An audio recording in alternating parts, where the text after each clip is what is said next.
Aquesta iniciativa va començar a finals de març, principis d'abril. Va ser una iniciativa, de fet, de la coach que ens guia aquestes minisessions de meditació, que es diu Bàrbara Giraco. I tot i que l'empresa ja des de fa temps també ofereix suport psicològic a tots els professionals, jo crec que són dues coses diferents i que no necessàriament són contraposades, però que una sí que pot ser complementària de l'altra.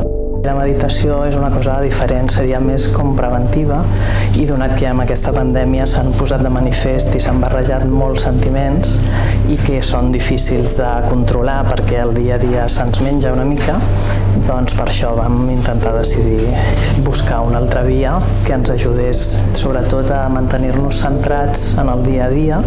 Són 10-15 minuts d'intentar centrar-te en la teva respiració i d'intentar buscar la calma dintre teu i no fora.